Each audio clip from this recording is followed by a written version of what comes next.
La mayoría de gente en el mundo vive en alguna clase de casa o morada. Esas casas tienen formas o tamaños diferentes, pisos y estructuras diferentes, y están amuebladas en muchas maneras diferentes. Cada hogar es preciso y único para su propietario. ¿Pero ha pensado alguna vez si Dios posee una casa? Y si posee una casa, ¿cómo pudiéramos reconocer esa casa si decidiéramos buscarla hoy? Escuchemos a John Moore mientras nos guía en busca de la verdad acerca de la casa de Dios. El apóstol Pablo escribió por medio del Espíritu Santo a un joven predicador llamado Timoteo. Esto te escribo aunque tengo la esperanza de ir pronto a verte, para que si tardo sepas cómo debes conducirte en la casa de Dios, que es la iglesia del Dios viviente, columna y baluarte de la verdad. 1 de Timoteo 3, 14 y 15. Mediante este pasaje aprendemos que Dios tiene una casa, tiene un lugar de morada. Esa casa es conocida como la iglesia. Como aprendimos en la lección anterior, la iglesia es los salvos. En la Escritura también se identifica a la iglesia como el reino, el cuerpo, el templo de Dios y, como acabamos de ver, la casa de Dios. Ahora, este edificio no es la iglesia, simplemente es un lugar donde la iglesia se reúne para adorar y estudiar. Según 1 de Corintios 3:16, la iglesia, el pueblo de Dios, es muy importante. La iglesia es el templo de Dios, y el templo de Dios, sea aquí o en otro lugar en el mundo, es muy singular. Ese templo o casa tiene un arquitecto y edificador único. Tuvo y tiene en el presente una estructura organizativa y propósito único. También tiene varios rasgos y características distintivas importantes. Busquemos esa casa. Descubramos por nosotros mismos esos rasgos y características. Mientras lo hacemos, hagamos 3 preguntas muy importantes. Comencemos respondiendo la primera pregunta. ¿Quién edificó la casa de Dios? ¿Cuáles son las características singulares de la casa de Dios? ¿Podemos establecer la casa de Dios hoy? Comencemos respondiendo la primera pregunta. ¿Quién edificó la casa de Dios? No nos tomará mucho tiempo responder esta pregunta. De hecho, estoy seguro que ya sabe la respuesta. Pero escuchemos otra vez las palabras de Jesús para descubrir por nosotros mismos lo que Dios quiere que sepamos acerca de su iglesia, su casa. Viniendo Jesús a la región de Cesarea de Filipo, preguntó a sus discípulos diciendo, ¿quién dicen los hombres que es el Hijo del Hombre? Ellos dijeron, unos Juan el Bautista, otros Elías, y otros Jeremías o alguno de los profetas. Él les dijo, ¿y vosotros, quién decís que soy yo? Respondiendo Simón Pedro, dijo, tú eres el Cristo, el Hijo del Dios viviente. Entonces le respondió Jesús, bienaventurado eres, Simón, hijo de Jonás, porque no te lo reveló carne ni sangre, sino mi Padre que está en los cielos. Y yo también te digo que tú eres Pedro, y sobre esta roca edificaré mi iglesia, y las puertas del Hades no prevalecerán contra ella. En la última parte de este pasaje podemos ver claramente que Jesús es el edificador de la iglesia. También podemos notar por el enunciado que Jesús hace, edificaré mi iglesia, que el pronombre posesivo mi claramente hace referencia a Jesús. Por ende, Él es el edificador y el propietario de su iglesia. Lea lo que el escritor del libro de Hebreos dijo sobre este tema y note quién está sobre o a cargo de la casa de Dios. Por tanto, hermanos santos, participantes del llamamiento celestial, considerad el apóstol y sumo sacerdote de nuestra profesión, Cristo Jesús, el cual es fiel al que le constituyó, como también lo fue Moisés en toda la casa de Dios. Porque de tanto mayor gloria que Moisés es estimado digno cuanto tiene mayor honra que la casa el que la hizo. Porque toda casa es hecha por alguno, pero el que hizo todas las cosas es Dios. Y Moisés a la verdad fue fiel en toda la casa de Dios como siervo, para testimonio de lo que se iba a decir. Pero Cristo como hijo sobre su casa, la cual casa somos nosotros, si retenemos firme hasta el fin la confianza y el gloriarnos en la esperanza. Al considerar este pasaje y las lecciones previas acerca de la Iglesia, podemos concluir primero que ya Cristo es el Hijo de Dios. Él ha edificado una casa. Segundo, los cristianos, los salvos, son esa casa. Y tercero, Jesús está sobre su casa. Así que es verdad que Cristo es el edificador y por ende el propietario de su casa, la Iglesia. Y Él está sobre su Iglesia. Pero ¿a qué hace referencia la frase sobre su casa en Hebreos 3? Hace referencia a la superioridad de la era de la Iglesia sobre la era mosaica antigua. En esa era antigua, Moisés, como un siervo, era la cabeza de esa casa. Pero Jesús, el Cristo, el Hijo de Dios y el heredero, es el gobernante de su casa, la Iglesia. Y Él es antes de todas las cosas, y todas las cosas en Él subsisten. Y Él es la cabeza del cuerpo, que es la Iglesia. Él que es el principio, el primogénito de entre los muertos, para que en todo tenga la preeminencia. Note que este pasaje dice que Jesús tiene esta autoridad, nadie más. Ningún hombre, grupo de hombres o concilio tiene esta autoridad. Esto es así de simple. Ciertamente, Cristo está sobre su casa, pero ¿cuánta autoridad tiene Cristo sobre su casa? Escuchemos las palabras de Jesús. Toda potestad, autoridad me es dada en el cielo y en la tierra. ¿Cuánta autoridad tiene Jesús? Correcto, Él tiene toda autoridad. Eso excluye a todos los demás. Todo significa todo. Si yo quiero saber algo acerca de la casa de Dios, necesito ir a Jesús, ya que Él es el edificador y propietario de la iglesia. Ahora, amigo, déjeme hacerle algunas preguntas. Ya que Jesús es el edificador, propietario y cabeza de su casa, ¿tenemos derecho a hacer modificaciones y/o añadiduras a su casa? ¿Podemos darnos el derecho de cambiar o remodelar la casa que Jesús ha edificado? Suponga que usted quiere construir una casa en la cual vivir. Suponga que posee el dinero suficiente para adquirir el terreno y los materiales, y que decide construir la casa con sus propias manos. Además, suponga que contrata trabajadores para ayudarle en la construcción. Usted les encarga construir la casa según sus especificaciones, con la cantidad exacta de cuartos, con la cantidad exacta de espacio y pisos. Suponga que después que su casa esté terminada, invita a algunos amigos o familiares a quedarse en su casa. ¿Tuvieran sus amigos el derecho de modificar su casa al gusto de ellos? ¿Pudieran comenzar a hacer cambios en su casa sin su autorización? ¿Qué pasaría si un día descubriera que sus amigos han hecho eso y que se han encargado de comenzar a remodelar su casa, añadiendo paredes y puertas? ¿Cómo se sentiría? ¿Sería eso aceptable? Absolutamente no. ¿Pero por qué no? Porque esa casa le pertenece a usted. Usted la construyó con sus propias manos. Usted proveyó el dinero para su construcción. Por tanto, usted tiene el derecho exclusivo de determinar el diseño y disposición de la casa, y también la manera en que se conservará la casa. En una manera similar, Cristo, como edificador de su casa, la Iglesia, adquirió a la gente que compone la Iglesia por medio de su propia sangre. Luego comisionó a los apóstoles para poner la fundación de la casa y construirla de acuerdo a los requerimientos específicos que el Espíritu Santo reveló. Ya que somos solamente residentes que vivimos en la casa que Jesús construyó y posee, ¿tenemos la autoridad de remodelar y modificar esa casa según nuestro gusto?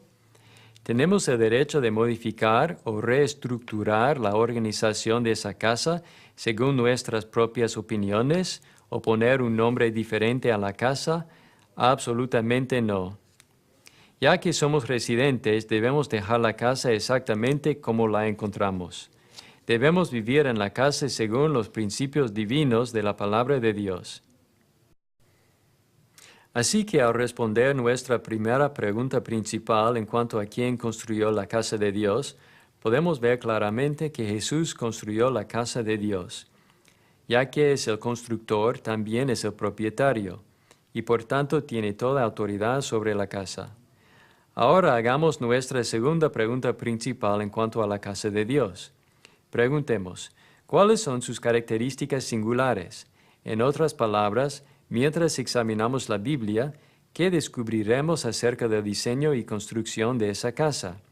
¿Cómo está organizada? ¿Cómo adoran sus miembros? ¿Qué doctrinas se enseña en la casa de Dios? ¿Y qué nombre o nombres se usan para identificar la casa de Dios? Todo grupo religioso o casa religiosa tiene ciertas características que la identifican o distinguen de otros grupos religiosos. Así como usted puede distinguir su casa de otras casas por medio de sus características, se puede distinguir la casa del Señor de otras supuestas casas por medio de sus características. Así que mientras buscamos la casa del Señor, averigüemos cómo luce. Mientras lo hacemos, preguntemos, ¿luce la casa religiosa en la que vivimos como la casa de Dios que el Nuevo Testamento revela? Consideremos algunas de esas características.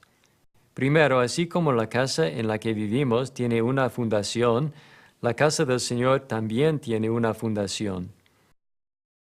Porque nadie puede poner otro fundamento que el que está puesto, el cual es Jesucristo. Entonces, la casa de Dios debe estar fundada en Jesucristo.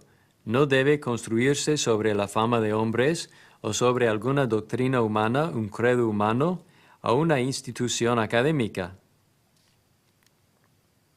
Tampoco debe fundarse sobre lo que puede ser culturalmente aceptable o políticamente correcto. En cambio, la Iglesia de Cristo debe construirse sobre Cristo mismo, quien es el mismo ayer y hoy y por los siglos. Amigo, le pregunto, ¿reclama la Iglesia en la cual asiste estar fundada en Jesús? Segundo, notemos otra característica de la casa del Señor. Como aprendimos anteriormente, la casa de Dios tiene un edificador. Edificaré mi iglesia, y las puertas del Hades no prevalecerán contra ella. ¿Quién es el edificador de la iglesia con la cual se reúne? ¿Pertenece a la iglesia que Jesús edificó y estableció? Otra marca distintiva de la casa del Señor es su nombre. En la Biblia se hace referencia a la casa del Señor como la iglesia de Dios, como en Hechos 20:28, 1 de Corintios 1:2, Gálatas 1:13 y 1 de Timoteo 3:5. Pero ya que Cristo es Dios, también se hace referencia a ella como la iglesia de Cristo, como en Romanos 16:16, donde Pablo escribió, «Os saludan todas las iglesias de Cristo». Nombrar a la iglesia a causa de Cristo trae gloria a aquel. Por ejemplo, en Hechos 20:28, el apóstol Pablo dijo que Cristo como Dios adquirió la iglesia por su propia sangre. Suponga que adquiere un terreno con su propio dinero. ¿Qué nombre debería aparecer en el título de la propiedad? Suponga que usted provea todo el fondo necesario para la adquisición de esa propiedad. ¿Qué nombre desearía en el título de propiedad o en la escritura? Desde luego que es suyo. Usted compró la propiedad y usted la posee. Por tanto, su nombre debería estar en la escritura. De la misma manera, ya que Cristo adquirió la iglesia, ¿no debería estar su nombre en el título de propiedad? Absolutamente. Este pertenece a Cristo y por ende debe llevar su nombre, no el nombre de otra persona. Considere también que el Nuevo Testamento hace referencia a la iglesia como la esposa de Cristo. ¿Qué esposo, incluyendo a Cristo como el esposo de la iglesia, quisiera que su esposa llevara el nombre de algún otro hombre? ¿No debería la esposa de Cristo llevar el nombre de Cristo? En el tiempo del Nuevo Testamento, la iglesia hizo esto. Saludaos los unos a los otros con ósculo santo. Os saludan todas las iglesias de Cristo. Mi amigo, ¿lleva la casa espiritual a la cual asiste al nombre de Cristo?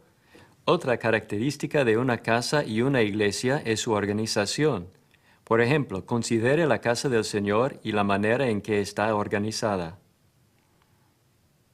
En Colosenses 1:18 leemos que Cristo es la cabeza de la iglesia universal.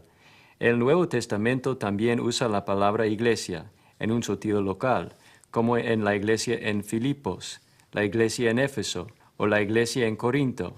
Después que se establecieron estas iglesias, se nombró a hombres piadosos como ancianos para servir en el liderazgo, la instrucción y guía de cada grupo local o congregaciones del pueblo de Dios.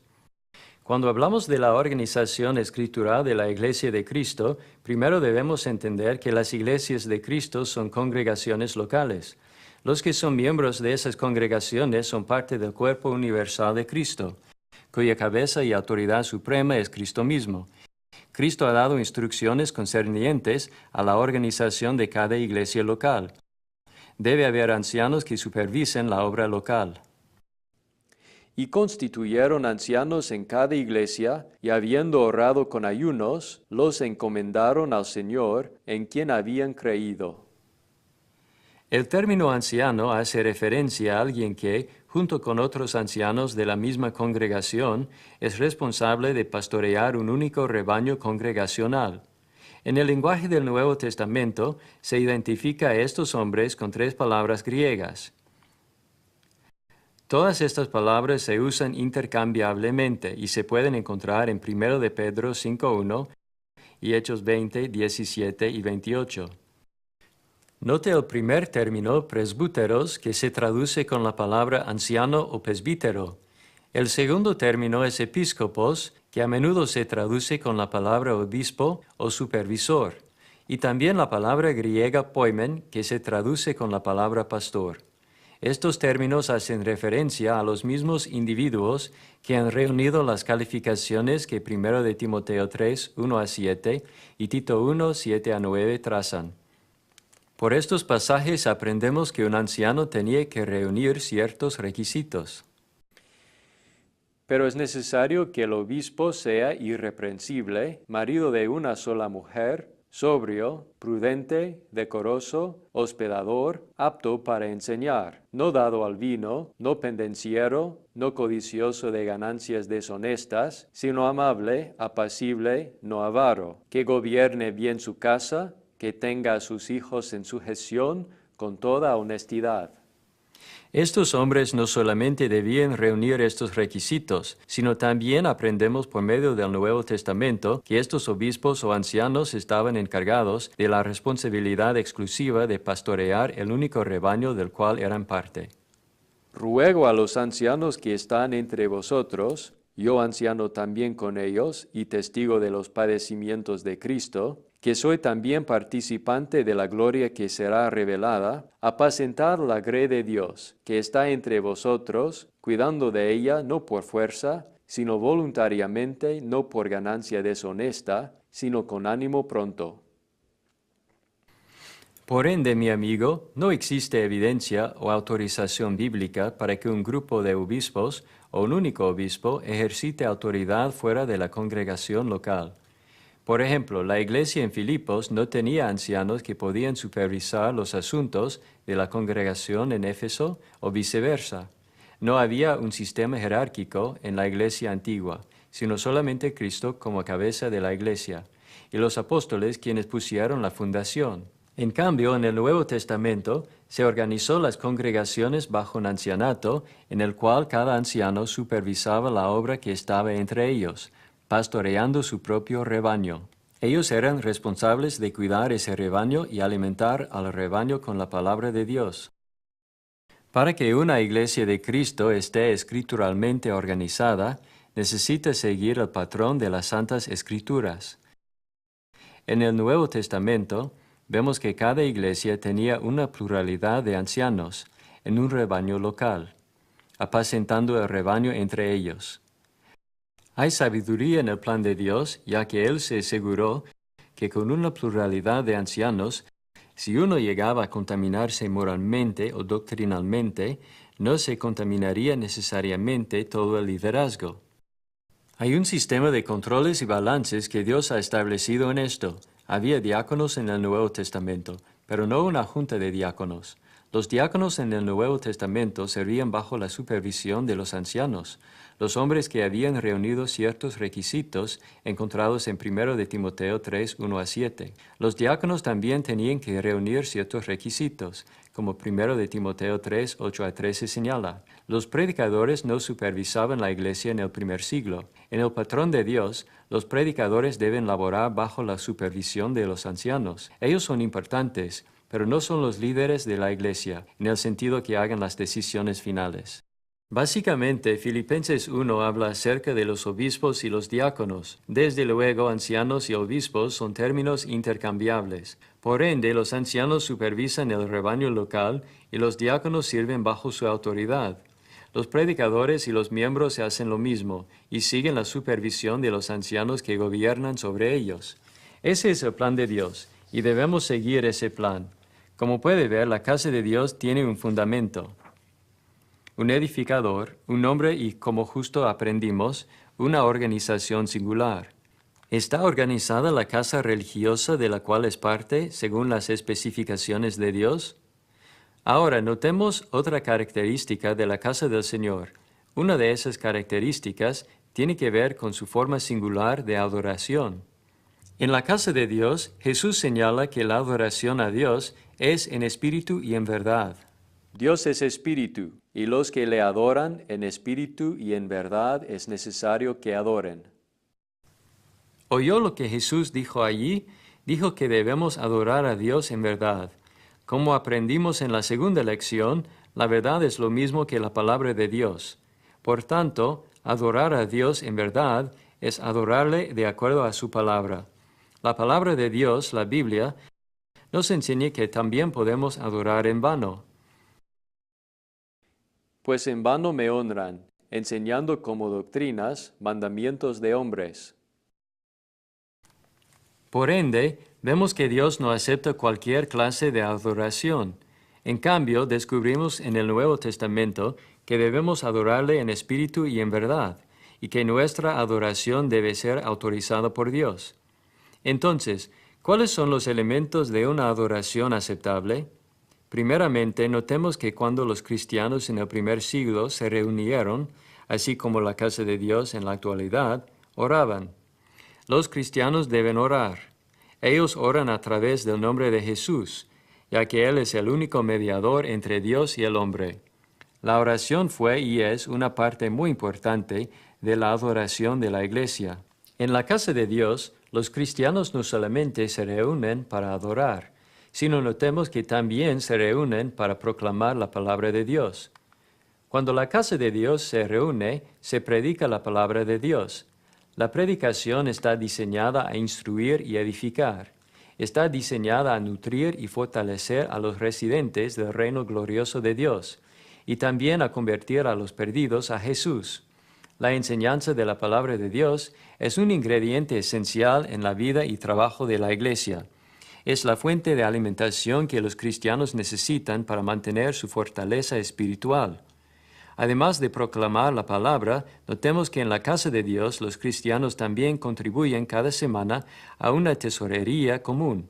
Cuando se estableció la Iglesia en el primer siglo, surgió la necesidad inmediata de financiar el trabajo de la Iglesia. Había viudas que necesitaban ayuda financiera, predicadores necesitaban sostenimiento y familias que eran pobres. Los cristianos comenzaron a ayudar a los que eran pobres o necesitaban ayuda. Ellos lo hacían al reunir su dinero en una tesorería común que se recogía cada primer día de la semana. Bajo el Antiguo Testamento, se requería que los judíos dieran la 10ª parte de lo que ganaban o producían. En otras palabras, diezmaban. Bajo el Nuevo Testamento, en la nueva casa de Dios, no se impone este requerimiento. En cambio, según 1 Corintios 16, 1 a 2, los cristianos deben dar según lo que han prosperado. Es una ofrenda voluntaria, una ofrenda que se debe dar con un corazón alegre. El que siembra escasamente también segará escasamente, y el que siembra generosamente, generosamente también segará. Cada uno dé como propuso en su corazón, no con tristeza ni por necesidad, porque Dios ama al dador alegre. Ahora, además de ofrendar cada primer día de la semana, notemos que en la casa de Dios se celebra la Cena del Señor cada primer día de la semana. El primer día de la semana es un día muy importante para la Iglesia, ya que nuestro Señor resucitó de los muertos ese día. En este día domingo se estableció la Iglesia. Y según Hechos 27, el primer día de la semana, los cristianos se reunían con el propósito de adorar a Dios. Y una parte de esa adoración incluye la Cena del Señor. La Cena del Señor es una cena memorial especial que nos recuerda el cuerpo y la sangre de Jesús. No solamente nos recuerda de lo que Cristo hizo por nosotros, sino también es un testimonio para los no cristianos del amor de Cristo por los pecadores. Así como el canto, la ofrenda, la predicación y la oración no llegan a ser ordinarios, aunque se realicen cada semana, la Cena del Señor tampoco pierde su significado cuando se celebra cada semana. En el primer siglo, la Cena del Señor fue una parte central de la adoración de la Iglesia, y su observancia semanal continúa siendo una marca identificable de la casa del Señor. Finalmente, descubrimos que cuando los cristianos se reúnen para adorar, alaban a Dios y se edifican mutuamente por medio del canto. La palabra de Cristo more en abundancia en vosotros, enseñándoos y exhortándoos unos a otros en toda sabiduría, cantando con gracia en vuestros corazones al Señor, con salmos e himnos y cánticos espirituales. Sí, la música es una parte importante en la adoración de la Iglesia. Sin embargo, la música de la Iglesia del Nuevo Testamento es diferente a la que se realiza frecuentemente en las denominaciones de hoy. La música que se realiza en la casa de Dios es a capella, es decir, sin el acompañamiento de ningún tipo de instrumento musical. No se introdujo la música instrumental hasta el VII siglo DC. Los escritos de los así llamados padres de la Iglesia no indican que se haya introducido la música instrumental en los primeros siglos de la existencia de la adoración cristiana. Pudo haber algunos individuos que hablaban acerca de esto, pero el uso de la música instrumental en la adoración a Dios nunca fue una práctica aceptada durante los primeros 4 o 5 siglos de la Iglesia. En el siglo X se la aceptó como una parte de la adoración cristiana.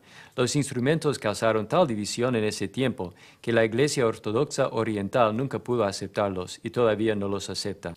Cuando se introdujo gradualmente el uso de instrumentos musicales en los servicios de adoración de varias denominaciones, hubo predicadores prominentes en las denominaciones que se opusieron a su uso. Cuando llegó la Reforma protestante en el siglo XVI, incluso algunos de los más grandes reformadores, como Juan Calvino, John Wesley y Martín Lutero, se opusieron agresivamente al uso de la música instrumental en la adoración. Estimo y admiro la música como ciencia, pero abomino y aborrezco los instrumentos musicales en la casa de Dios. Este es un abuso de la música. Y aquí yo registro mi protesta en contra de tales corrupciones en la adoración del autor del cristianismo. No tengo inconveniente con los instrumentos musicales en nuestras capillas, siempre y cuando no se oigan o vean. Aunque ciertamente es digno mencionar que varios eruditos antiguos condenaron el uso de los instrumentos musicales en la adoración, es más importante señalar que el Nuevo Testamento no autoriza su uso en ningún lugar. Cuando se trata de decidir qué hacemos en la adoración, cuál es el plan de salvación o cómo debería estar organizada la Iglesia, se debe determinar todas estas cosas, no por el voto popular de hombres no inspirados, sino al responder la pregunta, ¿qué dijo Jesús acerca de esto a través de sus apóstoles y por medio de sus propias palabras en su ministerio terrenal? Por tanto, ahora que sabemos lo que Él dijo, estamos dispuestos a aceptar su autoridad y hacer lo que Él dice de la manera que lo dice. Los mandamientos del Nuevo Testamento en cuanto a la alabanza a Dios no incluyen la música mecánica. De hecho, en Efesios 5:19 aprendemos que la palabra salmos, que se usó para traducir la palabra salo, significa literalmente cantar en forma exclusiva. Esa es la manera exacta en que Walter Bauer la tradujo en su reconocido diccionario griego. Cuando Dios dio el mandamiento específico a cantar, eso excluyó automáticamente todos los otros tipos de música. La razón por la que no usamos instrumentos musicales es porque no se autoriza. A menudo la gente dice, pero la Biblia no dice que no lo hagamos. Eso no tiene nada que ver. Suponga que se levanta en la mañana, se siente mal y va al doctor. El doctor le receta azufre. Usted lleva la receta al farmacéutico. El farmacéutico piensa, la receta dice azufre, pero también añadiré un poquito de penicilina. Usted le pregunta, ¿por qué hizo eso? Él contesta, la receta no decía que no podía hacerlo. Eso no tiene nada que ver. Todo lo que debía darle es lo que el doctor recetó. La única manera de saber lo que a Dios le agrada es preguntar, ¿qué dice su palabra? Cada versículo en el Nuevo Testamento que aborda la música en la adoración hace referencia a la música vocal. Eso es lo que se autoriza y nada más. Por ejemplo, cuando Dios dijo a Noé que hiciera el arca de madera de gofer, eso excluía cualquier otra clase de madera. Ciertamente, la música distintiva de la casa de Dios es a capella, es decir, sin el acompañamiento de instrumentos musicales. Pero ¿qué acerca de antes del establecimiento de la Iglesia del Señor? ¿No menciona el Antiguo Testamento los instrumentos musicales? Sí los menciona, pero el Antiguo Testamento reflejaba un sistema muy básico, un sistema carnal según Hebreos 9:10.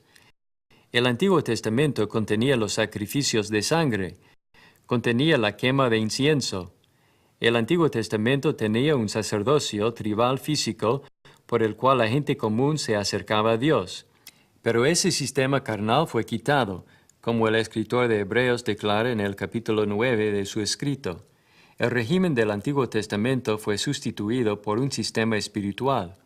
Entonces, el que busca la verdad no tiene el derecho de ir más allá de lo que está escrito en la palabra de Dios. Eso es importante. Así como Dios ha especificado cómo se debe utilizar el fruto de la vid y el pan en la cena memorial del Señor, Él ha especificado que se cante en vez que se toque un instrumento. Estoy seguro que ninguno de nosotros añadiría arroz y Coca-Cola a la cena del Señor, aunque nos gusten y aunque Dios no los haya prohibido específicamente. Entonces, ¿qué opina acerca de añadir arroz, Coca-Cola e instrumentos musicales en la adoración? ¿Sería eso realmente aceptable? Los cristianos del primer siglo disponían de instrumentos musicales, pero ellos escogieron no usarlos como parte de su adoración. Esta fue una característica extremadamente distintiva de la Iglesia del Señor en ese tiempo. Amigo, déjeme preguntarle otra vez. Las marcas distintivas de la música a capella y de las otras formas singulares de adoración, juntamente con la fundación, organización, nombre, fundador y edificador singular, son partes esenciales de la casa de Dios del Nuevo Testamento. Estas características y rasgos únicos son solo unos pocos de los ejemplos encontrados en el Nuevo Testamento que revelan la naturaleza peculiar de la Iglesia del Señor, la casa del Señor. Estas características y rasgos únicos son solo unos pocos de los ejemplos encontrados en el Nuevo Testamento que revelan la naturaleza peculiar de la Iglesia del Señor, la casa del Señor. Otros rasgos incluyen su doctrina singular, que es la Biblia, la palabra de Dios. La casa de Dios también tiene un campo específico de trabajo que incluye el evangelismo, la edificación de sus miembros y la benevolencia, es decir, ayudar a aquellos que son pobres o que tienen necesidad. La casa de Dios también tiene una membresía singular compuesta de personas consagradas a ser discípulos de Cristo y que simplemente llevan el nombre cristianos. Muchos de los nombres religiosos modernos no existían en el primer siglo. En cambio, los creyentes bautizados llevaban el nombre de aquel que dio su vida en el Calvario. El estudio del Nuevo Testamento también revela que cada cristiano es parte del sacerdocio. Según la Biblia, no debe existir un sistema de clero y o laicado. Ante los ojos de Dios, cada creyente bautizado es considerado un sacerdote y por tanto puede y se espera que ministre en la casa y el templo de Dios. Finalmente, la casa del Señor tiene ministros como los diáconos y predicadores o evangelistas que deben reunir ciertos requisitos que el libro de 1 de Timoteo lista. Estos hombres son siervos en el cuerpo de Cristo, juntamente con todos los miembros de la Iglesia, y se les prohíbe llevar títulos religiosos como padres o reverendos. Así que, mi amigo, al responder nuestra segunda pregunta principal, podemos ver claramente que la casa de Dios tiene muchas características únicas y distintivas. Con cada característica, podemos ver la manera en que la Iglesia de Jesucristo debe estar organizada, la manera en que debe adorar y la manera en que debe enseñar. Ahora hagamos nuestra tercera pregunta principal. ¿Podemos establecer esta casa hoy? En otras palabras, ¿puede establecerse o edificarse hoy en su comunidad o vecindario? La casa que Jesús edificó y estableció en el primer siglo, la iglesia de la cual leemos en la Biblia. Preguntemos a alguien que es un constructor y un predicador. Las iglesias son muy similares a las casas. Tienen un diseño y por ende un diseñador. Tienen una fundación y estructura. Tienen características singulares que les hacen peculiar para sus propietarios. Cada casa tiene un juego de planos. Si construiría esta casa o cualquier otra casa, no supiera dónde comenzar sin un juego de planos. Al seguir los planos, puedo construir una casa exactamente como el diseñador arquitecto la planeó. Algo que se debe mencionar es que si tuviera un juego de planos, pudiera construir la misma casa en Norteamérica, Sudamérica, África, Europa o Asia. Simplemente al seguir los planos y mientras que los materiales de construcción existieran, pudiera construir esta casa en cualquiera de esos lugares, ahora o 50 años después. Cuando se trata de construir la casa del Señor, puedo hacer lo mismo. Puedo tomar la Biblia y usarla como el patrón o juego de planos, y construir la iglesia del Señor en Norteamérica, Sudamérica, África o en cualquier otro lugar. Si siguiera sus instrucciones en cuanto a su organización, su nombre y su adoración, y si enseñara lo que el Nuevo Testamento dice concerniente a la entrada a la iglesia del Señor, ¿no sería esta la casa de Dios?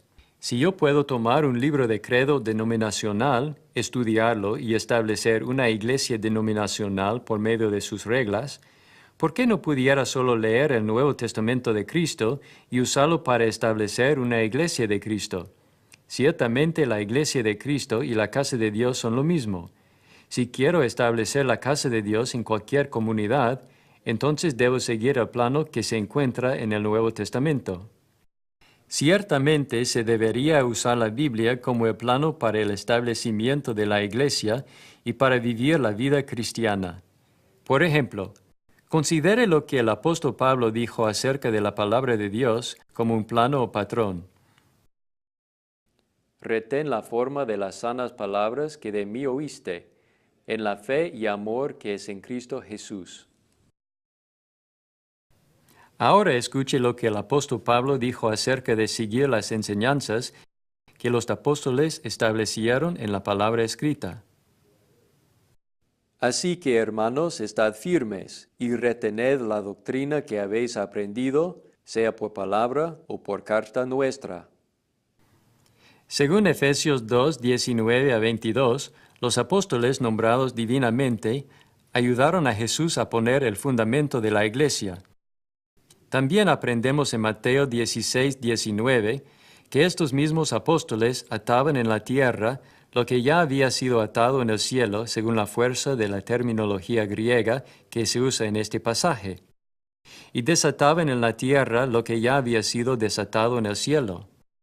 Ya que eran los embajadores de Dios, los apóstoles estuvieron estableciendo un patrón eclesiástico que todos los discípulos de Jesús deben seguir. Todos los discípulos de Jesús deben seguir lo que los apóstoles enseñaron y escribieron en el Nuevo Testamento. Este Nuevo Testamento, que contiene esas enseñanzas y mandamientos, es el plano o patrón. Si queremos mantener nuestra comunión en el cuerpo de Cristo, debemos obedecer estas enseñanzas. Si alguno no obedece a lo que decimos por medio de esta carta, a ese señaladlo, y no os juntéis con él, para que se avergüence. Así que al responder nuestra tercera pregunta principal, ¿podemos edificar la casa de Dios hoy? Debemos responder sin duda, sí. Amigo, no solamente podemos edificar la casa de Dios hoy, sino también debemos edificarla de acuerdo a las especificaciones de la Santa Palabra de Dios, reveladas a los apóstoles que fueron inspirados por el Espíritu Santo. Seguir la autoridad apostólica que los escritos del Nuevo Testamento revelan no es una opción. Se debe seguir y obedecer lo que está escrito allí. Y según un principio del Antiguo Testamento encontrado en Deuteronomio 4:2, no debemos añadir a la palabra de Dios. También se encuentra este mismo principio en el Nuevo Testamento. Yo testifico a todo aquel que oye las palabras de la profecía de este libro. Si alguno añadiere a estas cosas, Dios traerá sobre él las plagas que están escritas en este libro. Y si alguno quitare de las palabras del libro de esta profecía, Dios quitará su parte del libro de la vida, y de la santa ciudad, y de las cosas que están escritas en este libro. Ahora, mi amigo, déjeme preguntarle algo. ¿Ha añadido usted o los que adoran con usted algo a la casa de Dios que Dios nunca proyectó o autorizó? ¿Posee la iglesia con la cual se reúne las características que el Nuevo Testamento revela? Si hiciera una comparación entre la iglesia del Nuevo Testamento y la iglesia a la cual pertenece, descubriría que ha sido edificada sobre Jesús, lleva la iglesia a la cual pertenece el nombre de Cristo. ¿Es Jesús la cabeza de la iglesia a la cual pertenece? ¿Está organizada con ancianos y diáconos que reúnen los requisitos bíblicos? ¿Adora en verdad? Y finalmente, ¿enseña la iglesia con la cual se reúne que solamente hay una iglesia a la cual los creyentes bautizados son añadidos? Si este no es el caso, entonces le ruego que busque una verdadera iglesia de Cristo. Hasta ahora hemos aprendido que realmente el Señor tiene una casa, y que su casa es lo mismo que su iglesia. También se le conoce como el reino de Dios. La casa del Señor tiene un edificador. Ese edificador es Jesucristo. Y hemos aprendido que la casa del Señor tiene muchas características únicas e identificables. También hemos aprendido que al establecer la casa de Dios hoy, debemos seguir el plano que el Nuevo Testamento revela y que no debemos desviarnos de ese plano. Amigo, ¿es usted un miembro de la casa de Dios? Si es un miembro de la casa de Dios, ¿ha sido culpable de alterar el patrón divino de la casa de Dios que el Nuevo Testamento revela? Como ya sabe, el Señor tiene solo una casa. Si existe esa casa en su comunidad, ¿por qué no va a buscarla y llega a ser un miembro de ella hoy? Si no existe en su comunidad, ¿por qué no comienza hoy a tomar la Biblia como el plano para establecer la casa que Jesús diseñó? Establezca la casa de Jesús. Recuerde, en Juan 4:24, Jesús dijo que Dios es espíritu, y los que le adoran deben adorarle en espíritu y en verdad. También hemos aprendido, según Juan 17:17, que la palabra de Dios es verdad. Por tanto, debemos adorar a Dios según la verdad, según la palabra de Dios. ¿Está usted adorando a Dios según la verdad? ¿Es parte de una iglesia establecida sobre la verdad? Recuerde que Jesús dijo, «Conoceréis la verdad, y la verdad os hará libres».